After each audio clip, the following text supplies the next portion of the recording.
Yo me atreví a hacer esta presentación. No sé si se pueda bajar un poquito la luz para que se pueda ver la presentación un poquito más, pero yo le denominé a esta presentación Cuadrillas, Virginias y Paso Doble en el Carnaval de Chimalhuacán. ¿Por qué hacemos esta precisión? Porque normalmente a nuestra tradición se le conoce como eso, Carnaval de Chimalhuacán. Las personas dicen, voy a bailar este carnaval, y se baila lo que hacemos nosotros. Entonces, parte de mi trabajo se ha centrado en eso, en hacer precisiones muy puntuales de lo que nosotros expresamos en nuestra tradición, que es la danza de cuadrillas, virginias y pasodobles que se baila en el Carnaval de Chimalhuacán. Vamos a pasar a la siguiente diapositiva.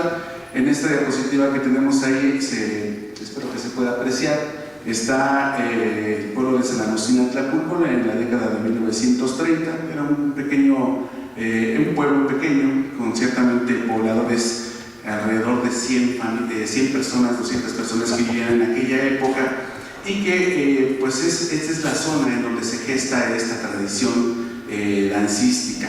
Esta fotografía es muy significativa, es del año de 1930, la tomó un antropólogo noruego que se llamaba Ola Apenes, y que tuvo también muchas actividades y tuvo mucha curiosidad por conocer y también retratar, fotografiar la forma de vida de los chimalhuacanos, y tiene fotografías hermosas. Yo siempre utilizo esta porque también es muy significativa: el pueblo donde se gestó la tradición del baile de nosotros, la región y esa parte de la laguna del Vaso de Texcoco, que nos tocó también vivir a muchos de los pobladores originarios que somos, para la redundancia, originarios de ahí, y que nos dio también una identidad muy grande, el lago, la laguna, que nosotros también nos daba el sustento, y que también era una forma muy, muy importante de nuestra vida como pueblo ribereño, como pueblo originario.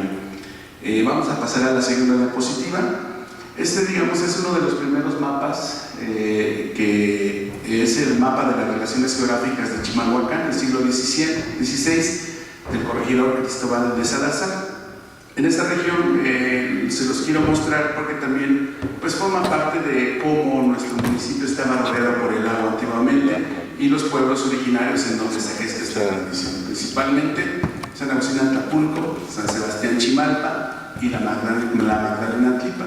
Es en esta región en donde la convivencia familiar, la forma de llevar su día a día, también de las familias de tener esta relación de amistad familiar, les daba esta posibilidad de estar juntos. Es también muy significativo porque en la segunda mitad del siglo XIX, esta serie de relaciones dieron origen a esta tradición. Siempre platico y muestro este mapa porque nos dan cuenta de esas pequeñas capillas que en ese tiempo eran las iglesias actualmente, que pueden ustedes visitar y pueden ver, que datan del siglo XVI, del siglo XVII, y que tienen esa antigüedad. Pero este era el camino originario también de los antiguos pueblos originarios, por ejemplo, de la Magdalena, el pueblo de Atlipa; de San Sebastián, que era el pueblo, la comunidad de Chimalpa; y San Agustín, que era el pueblo de Atlapulco. Ahí están señaladas. Esa parte de los piecitos que se ven de ese lado, es la México-Texcoco. Si nosotros siguiéramos ese camino, llegaríamos aquí donde estamos, en el Centro Cultural.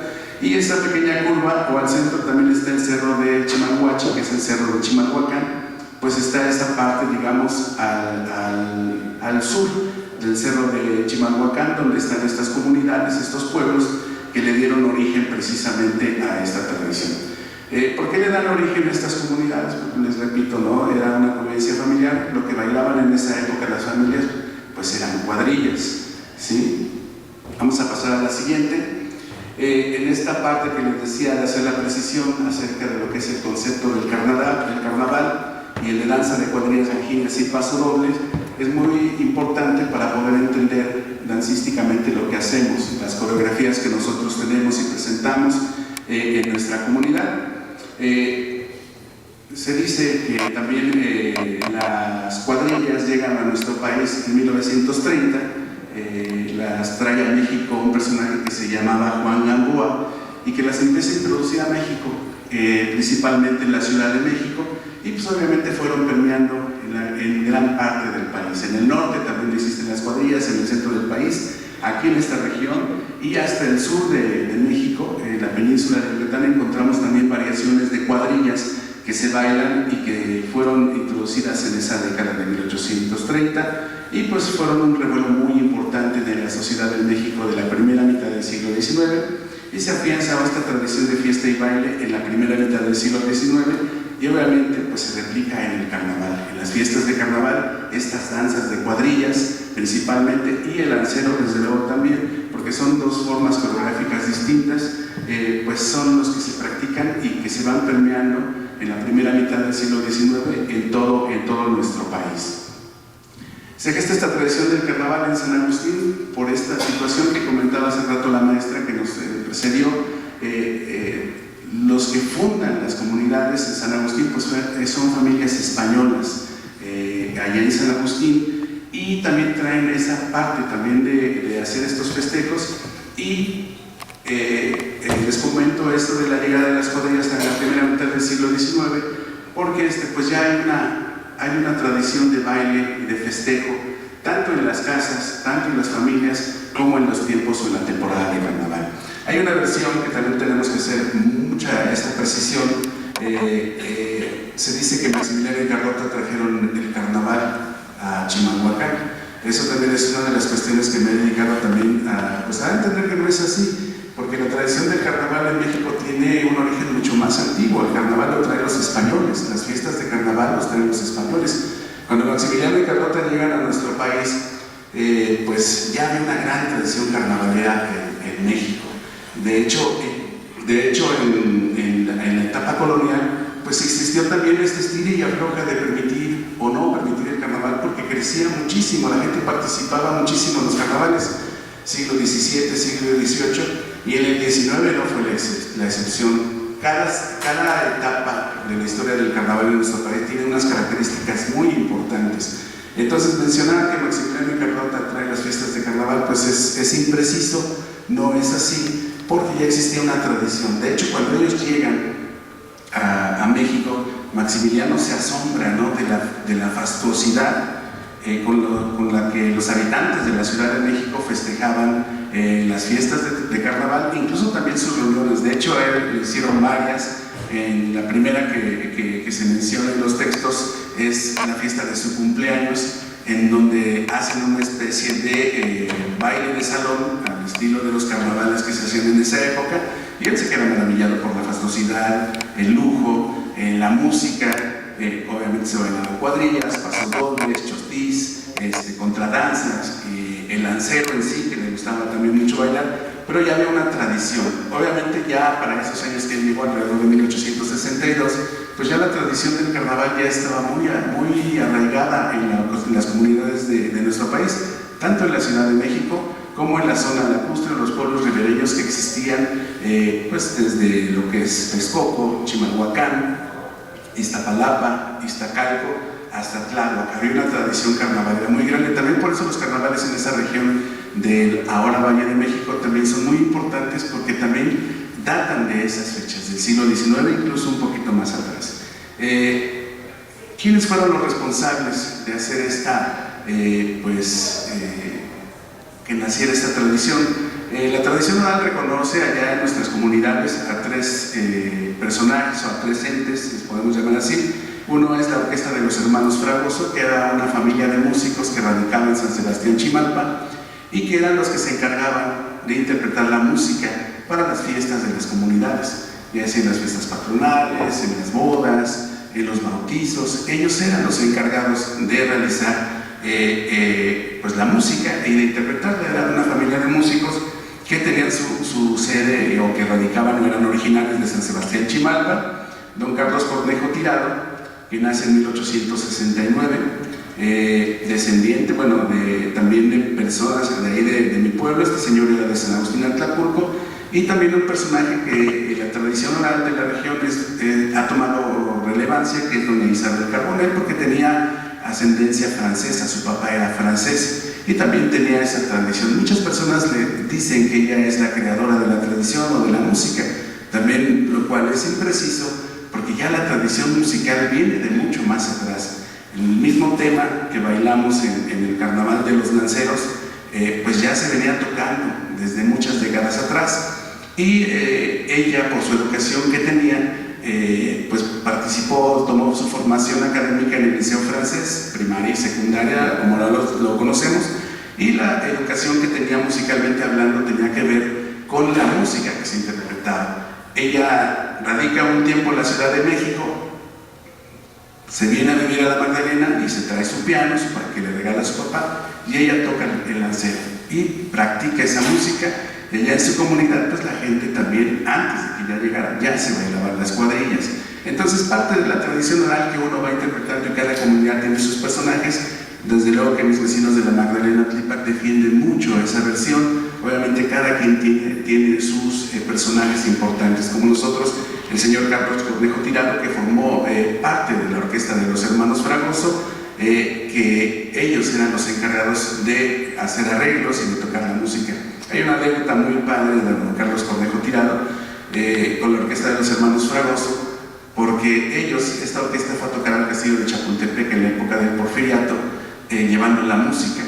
¿Por qué fueron? Porque Porfirio Díaz tenía un compadre en Santa Marta, Catitla, que lo resguardó en la Guerra de Reforma, lo resguarda en su casa porque venía huyendo, y lo resguarda. Porfirio Díaz se queda muy agradecido de este señor y lo hace su compadre. Y lo invitaba regularmente a los cumpleaños de don Porfirio Díaz, cuando fue presidente, y le dijo, te voy a invitar a mi cumpleaños. Sí, te voy a llevar un regalo, te voy a llevar música de aquí de la región. Sí, fueron los hermanos Fragoso al castillo de Chapultepec, y llegando, tocaron ahí en el castillo de Chapultepec. Y curiosamente, esta es una versión de tradición oral de nosotros ahí en San Agustín. Existen sus descendientes de los hermanos Fragoso. Y curiosamente hace poco me encontré, igual en estas pláticas que tenemos del carnaval, hay una familia que reconoce esa historia y que es descendiente de ese compadre que llevó a los hermanos Fragoso al castillo de Chapultepec. O sea que es cierta, porque ella también tiene esa historia en Santa Marta. El festejo del carnaval en esta primera mitad del siglo XX, un poquito XIX, perdón, digamos, es donde se va gestando toda esta forma del baile, toda esta forma del festejo, principalmente en la Ciudad de México. Igual siempre menciono que nuestro carnaval es, digamos, como un hijo de los carnavales que se realizaban en la Ciudad de México, porque anteriormente en la región que tenemos ahí en San Agustín, la Magdalena Tlipac, San Sebastián Chimalpa, no había festejos de carnaval. Pero por eso menciono esta parte, que somos herederos de esa tradición carnavalera, obviamente porque las familias o las personas que laboraban en esa época en nuestras comunidades, pues tenían en contacto, como ahora muchos de nosotros viajamos a la Ciudad de México a trabajar. En ese tiempo pues iban a vender productos, principalmente de lo que producía el lago, la pesca, el huevo de aguautle, no sé si lo han escuchado, que es una comida tradicional de Chimalhuacán, que es un huevito de un mosquito que es endémico de esta región y que se producía bastante en la región de todo lo que es la ribera del lago que le tocaba a Chimalhuacán, y en San Agustín también se producía. En la Magdalena producían petates, había mucho tule, y ahí ellos hacían petates y los llevaban a vender. Obviamente esa influencia y esas actividades pues permearon, como bien decía también hace un ratito la maestra que nos antecedió, que esa es la forma como también se van permeando las tradiciones. Aquí, por ejemplo, pongo los periodos históricos de lo que fue Benito Juárez García, el imperio de Maximiliano, y también de Porfirio Díaz, para situar exactamente en qué tiempo o cuál fue la época en que nació nuestra tradición.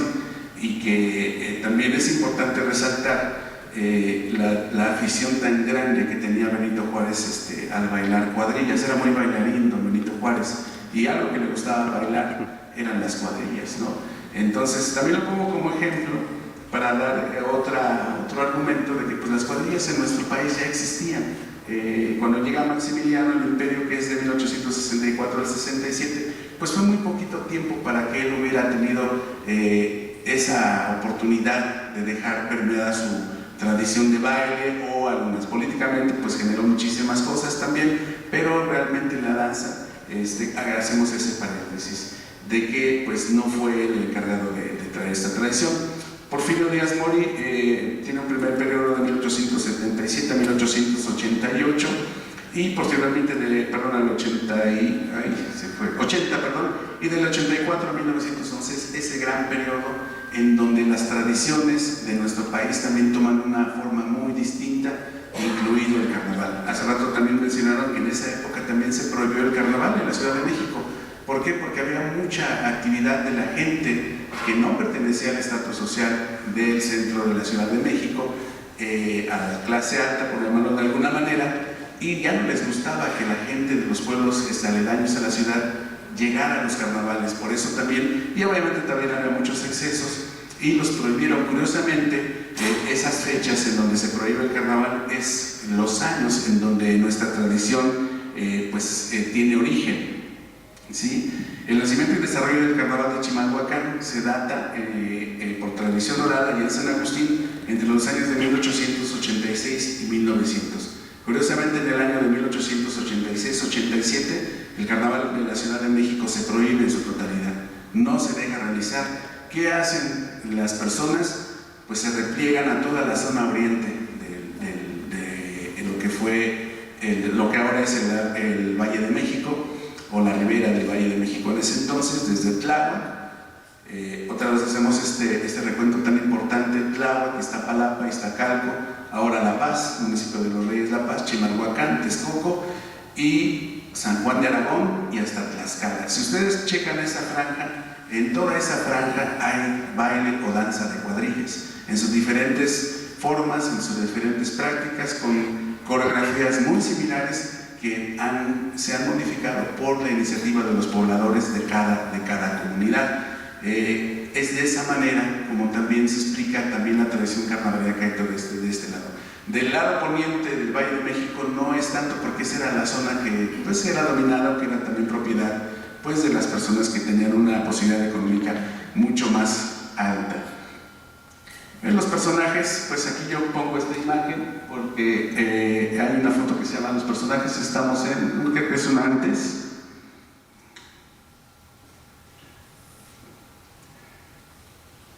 Sí, Porfiriato, la que sigue, por favor. Están ahí los descendientes de la familia de la orquesta de los hermanos Fragoso. Están ahí los músicos que todavía alcanzamos a ver tocar. Ellos son hijos de don Carlos Cornejo Tirado, que tocó en la orquesta de los hermanos Fragoso. Tres de ellos: don Isidro Cornejo, que es el que está aquí a mi espalda. Posteriormente está su hermana, ahorita no tengo el nombre de ella, don Carlos Cornejo, y también su hermana doña Utilia Cornejo, y también don Lupe Cornejo Fragoso. Todos ellos ya fallecieron, pero también pues dejaron esa historia. Curiosamente, la música no se arraigó en San Agustín.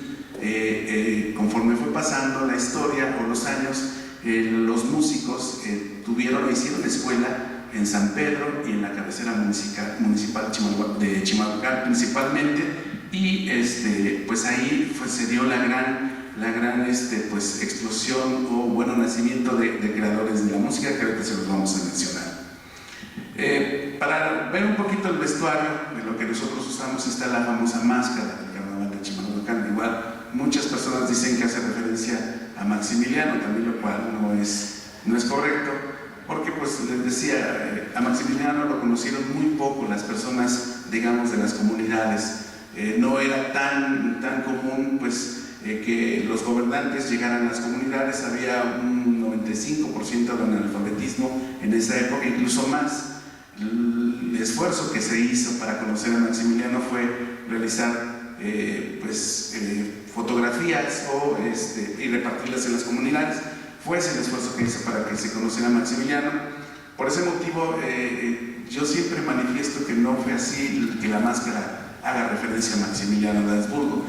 Pongo estas dos imágenes. Es la imagen que sigue, por favor, si nos pueden. Son unos señores barbones, aquí están, que es don Manuel González, que fue presidente de México, y el secretario de Guerra y Marina de Porfirio Díaz, que usaban la barba de esa forma.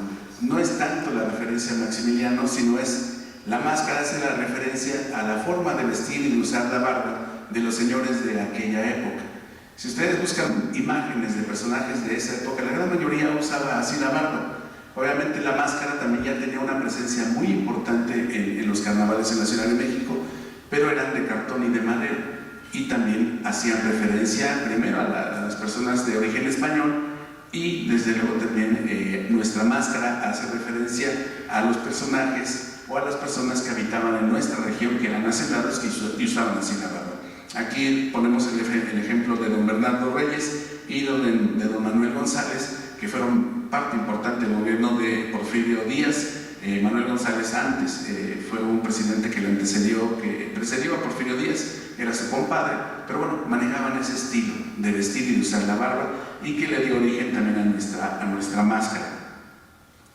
También en el vestuario, de finales del siglo XIX y principios del XX, pues ponemos también ahí dos ejemplos. Es la diapositiva que sigue, por favor. Dos ejemplos de dos hacendados de ese tiempo, del porfiriato, y ponemos también ahí a Zapata como un ejemplo de la forma de vestir de las personas que tenían una posibilidad económica más alta, ¿no? De poder vestirse con traje de casimir, de hacerse sus trajes de labor del campo. Principalmente eran esa forma de vestir que se tenía, la que fueron adoptando también los que empezaron a bailar en los primeros años del carnaval. Así se vestían, ¿no? Esa era la forma, no había bordados, y en el traje eran totalmente lisos, haciendo referencia un tanto a querer ser como esos grandes hacendados. También escuché que se comentó hace un ratito que no es tanto la burla hacia una persona o un personaje, hacia un estatus social. También se ha manejado eso, tiene que ver un poco, pero también hemos encontrado que hay una teoría que se llama la teoría de la inversión de estatus, en donde pues se menciona que una persona tiene el anhelo de llegar a ser como la persona que domina el entorno, ¿no? Culturalmente en las tribus se hizo ese estudio en algunas tribus africanas, y siempre hay esa parte de querer ser de un nivel bajo, querer llegar al nivel más alto, ¿no? Esa es la teoría de inversión de estatus que se maneja, y las personas de nuestras comunidades eso era lo que deseaban, porque el carnaval o las danzas de cuadrillas en primera instancia se bailaban en el casco de Hacienda en San Agustín. Ahí había un casco de Hacienda y no permitían las familias de ese casco de Hacienda pues que entraran los peones, los jornaleros. Ellos hacían su baile o su carnaval una semana después de los de la Casa Grande, y pues dejaban sus guaraches, dejaban sus calzones de manta y se vestían como los hacendados. Obviamente tenían esa posibilidad de hacerlo y salir en el carnaval. En la diapositiva que sigue estamos pues presentando también la forma de vestir de las mujeres de aquella época. En San Agustín los vestidos que se utilizan son largos, como el personaje que tenemos aquí. Era una cantante de ópera de principios del siglo XX, Ángela Peralta, y que usaba así sus vestidos. En San Agustín así se visten las charras, nosotros les llamamos charras, así de su vestido, y hace referencia a esa época que se empezó a bailar en las calles en San Agustín. La diapositiva que sigue, pues podemos ver el estilo de vestir del pueblo raso, llamarlo de alguna manera, igual faldas largas, sombreros, blusas. Así también se ven a bailar los primeros bailadores que eran hombres, ¿no? Haciendo referencia a esos vestidos largos que todavía en la actualidad se presentan en San Agustín en nuestro carnaval. Aquí hay otra imagen que les muestro, también igual de la forma en como los primeros carnavaleros salían con sus parejas. Aquí son parejas femeninas, es el hermano de Zapata y sus acompañantes, que es parte del vestuario. Vamos a seguir con la plática. Estos son la diapositiva que sigue, son ya los primeros bailadores de San Agustín. Estas fotos son ya de la década de 1920. Pues no se registran comparsas con nombre, no hay manifestaciones espontáneas, se salen a las calles a bailar. También igual se empezaron a reconocer posteriormente a la agrupación o cuadrilla de los leñeros y vaqueros que la comunidad les otorga. No es que yo quiero hacer una cuadrilla y voy a presentar un nombre, no, la gente los nombraba, y también tenía que ver con su actividad que realizaban, que eran leñeros, salían a leñar. Eran los leñeros o los que también cuidaban a su ganado, principalmente pues los vaqueros, así se les empezó a llamar esas primeras agrupaciones. ¿Qué influencias musicales y dancísticas tiene nuestro carnaval? Vamos avanzando a las diapositivas que siguen, por favor. Una influencia musical primigenia que le dio también sonoridad a la música que bailamos es la polka. Las polcas en el siglo XIX tienen una característica muy particular, es el paso de cabalgata, que en su nombre la polca dice es el paso de cabalgata. Ese pasito que se hace en la polca del siglo XIX se quedó muy arraigado en esta forma de bailar de San Agustín Atlapulco, que es una de las características. La diapositiva que sigue, por favor. Esta es una de las características que tenemos y que en la forma de bailar en nuestro carnaval. Yo siempre menciono que es el estilo más añejo, porque hoy también ya hay muchas formas de interpretar la danza que se ha transformado mucho a los pasos de los años, pero también ahí en San Agustín mantenemos esa forma de bailar. Esta es una de las influencias tanto musicales como dancísticas que le dieron forma a nuestra forma de bailar, valga la redundancia otra vez, y también a la música. La música de polka también pues le dio también ese sello a la música que se interpreta. Una polka muy viejita que se llama Las Bicicletas, que se sigue bailando en el carnaval, pero al ritmo que de la música tradicional de Chimalhuacán. Otro sello también que le dio a la música una forma muy particular fue el corrido mexicano. Esta forma rancherita, por llamarlo de alguna manera, que tenía la sonoridad del son tradicional del centro de México, también permeó y se mezcló con la polka y originó el ritmo que nosotros le llamamos ritmo de Virginia, ¿no? Esa es una de las formas musicales y coreográficas que se bailan en el carnaval, una mezcla entre la polka y el ritmo que sigue el corrido mexicano. Bueno, el carnaval ya en el siglo XX, ya estamos en el siglo XX, ya toma una estructura festiva como la conocemos en la actualidad. Surgen las primeras cuadrillas. Si pueden avanzar la diapositiva, por favor.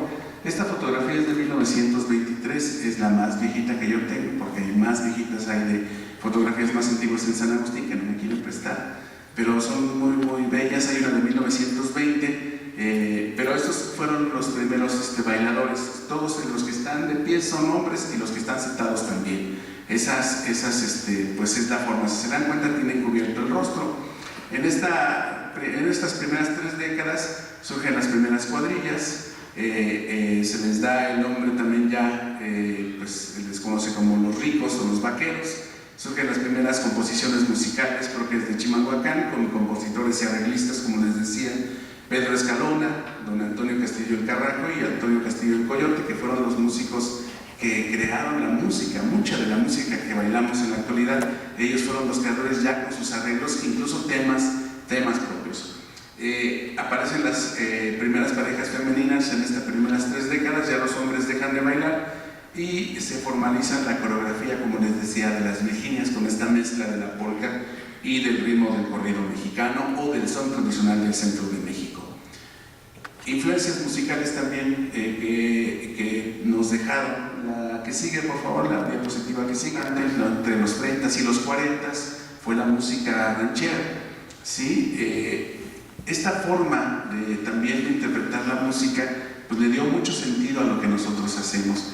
Igual, entre los 30 a los 40 fue una década en donde el nacionalismo mexicano se priorizó y los gobiernos de esos años pues centraron la figura del charro y todo lo que tuviera que ver con charros, con música ranchera, era pues la temática principal. Tenemos muchos ejemplos en el cine mexicano y pues como charro primordial está Tito Guisa, que fue de los primeros que empezaron a manejar esa temática en el cine. Obviamente pues nuestros abuelos veían esas películas y pues querían ser como Tito Guisa, ¿no? Con ese traje bordado.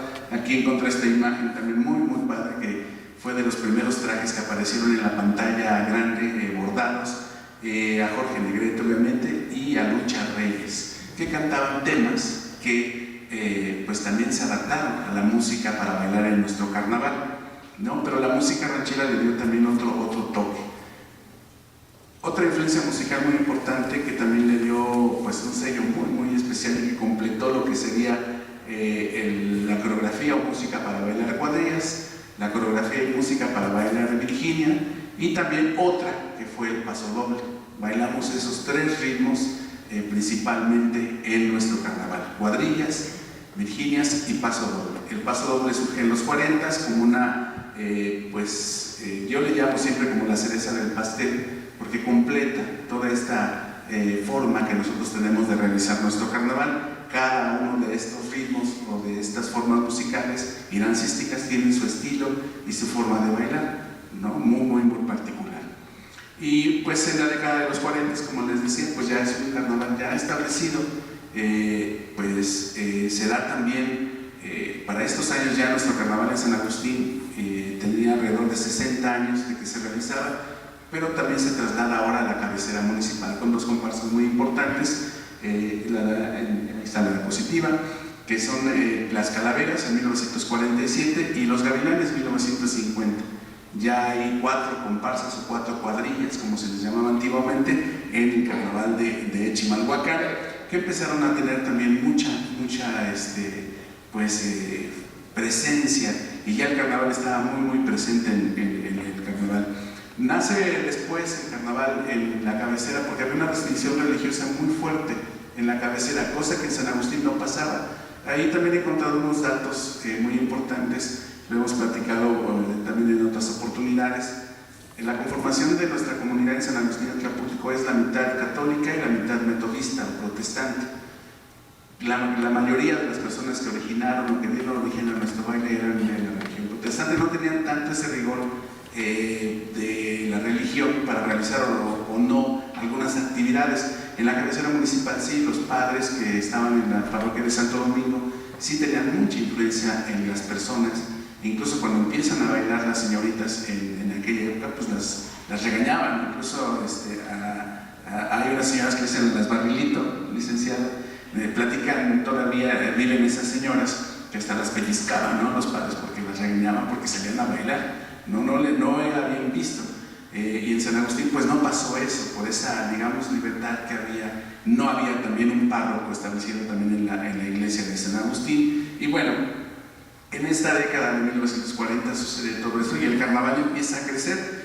Esta diapositiva que sigue es una imagen de la cuadrilla de los ricos, es de 1940. Ahí ya vemos a las primeras chicas en la parte de abajo, a las primeras chicas que participaron en el carnaval. Obviamente pues muchas de ellas ya, todas ya no viven, pero fueron las primeras señoritas que bailaron en el carnaval después de que los hombres dejaran de participar, ¿no? en el carnaval. La cuadrilla de los vaqueros, también igual de esta década de 1940, que eran, digamos, las dos cuadrillas primordiales ahí en San Agustín, que también cumplían un rol muy específico. Esta cuadrilla de los vaqueros dio origen a la cuadrilla de los pobres. Se cambiaron de nombre porque se identificaban con ese núcleo de la población, porque los ricos venían en su mayoría de la Ciudad de México. Eran pobladores de San Agustín, pero ya trabajaban en la Ciudad de México.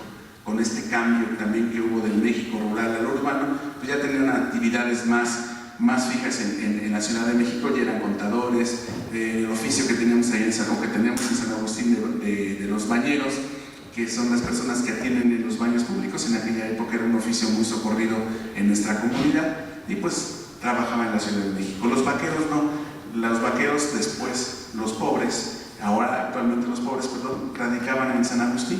Ahí tenían principalmente esta actividad en el campo. ¿Sí? Ya para la década de los 70s, pues sí, ya las comparsas ya tienen una forma muy especial. Ya hay más cuadrillas, ya hay más